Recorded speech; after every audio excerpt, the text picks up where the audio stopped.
Three Metamorphoses of the Spirit I name for you. How the Spirit becomes a camel,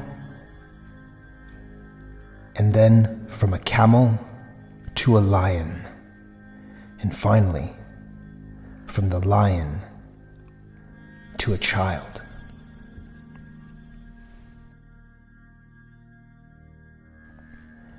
To the Spirit there is much that is heavy. To the strong, carrying spirit, imbued with reverence. In fact, its strength demands what is heavy and heaviest.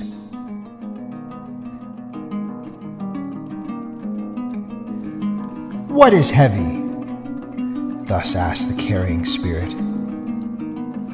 It kneels down like a camel and wants to be well loaded. What is heaviest, you heroes? Thus asked the carrying spirit. So that I might take it upon myself and rejoice in how strong I am. And what is this taking on the heavy load? Is it not this? Lowering oneself in order to, on purpose, hurt one's own pride, or letting one's foolishness glow in order to mock one's wisdom.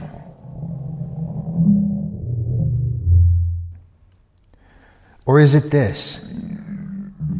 Feeding on the acorns and grass of knowledge, and for the sake of truth, being willing to suffer hunger in your own soul? Or is this the carrying spirit? Being ill and sending the comforters home, and making friends with the deaf, who can never hear what it is that you want.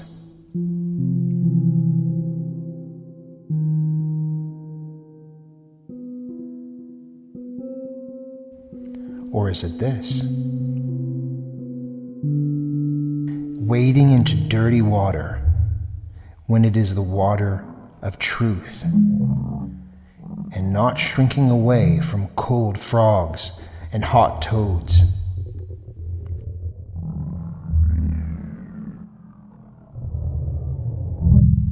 Or is it this? Loving those who despise us, and extending a hand to the ghost right when it wants to frighten us. All of these heaviest things the carrying spirit takes upon itself. Like a loaded camel that hurries into the desert, thus it hurries into its desert.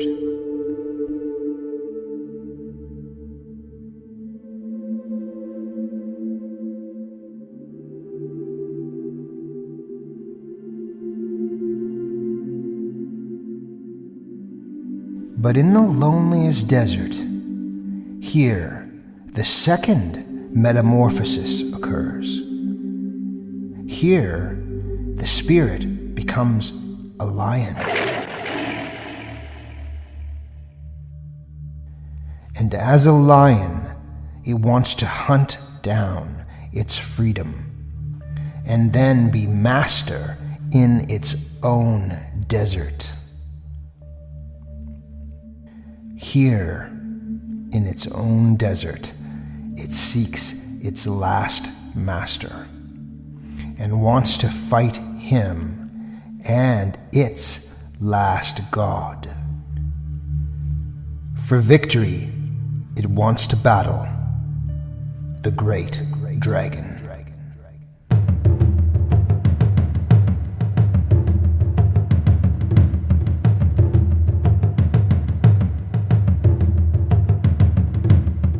And who is this great dragon, whom the spirit, now transformed into a lion, no longer wants to call it master and God, like it did when it was a camel.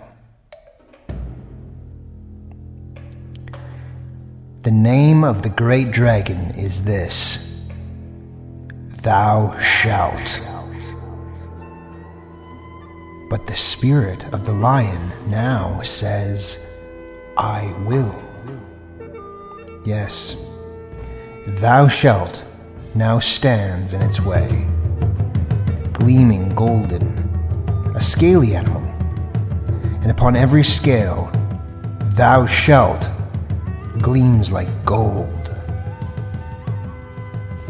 The values of millennia gleam on these scales. And thus speaks the most powerful of all dragons. The value of all things, it gleams in me. All value has already been created, and the value of all created things, that am I. There shall be no more. I will. Thus speaks the great dragon. My brothers, why is the lion required by the Spirit? Why does the beast of burden, the camel, renouncing and reverent, not suffice now?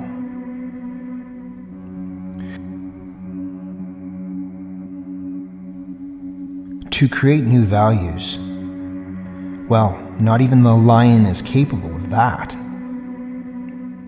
But to create freedom for itself, for new creation, well, that is within the power of the lion. To create freedom for oneself, and also a sacred no to duty. For that, my brothers, that is why the lion is required. To take the right to new values. That is the most terrible taking for a carrying and reverent spirit. For a carrying and reverent spirit. Indeed, it is predatory, and the work of a predatory animal. Do you not remember? Once this spirit loved thou shalt as its most sacred. But now it must find delusion and despotism even in what is most sacred to it. Why? In order to wrest freedom from its love by its predatory actions. Yes, the lion is required for this.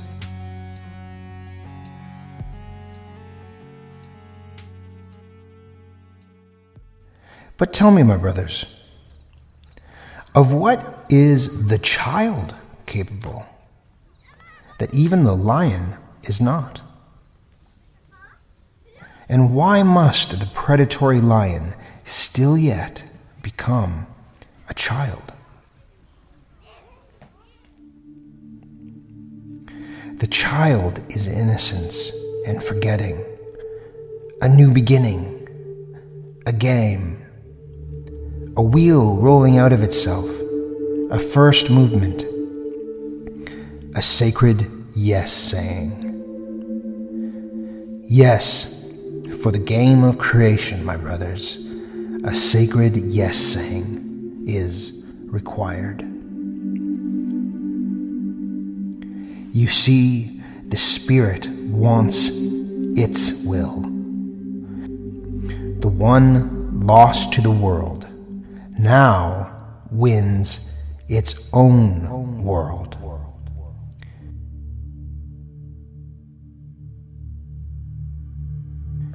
Three Metamorphoses of the Spirit I have now named for you.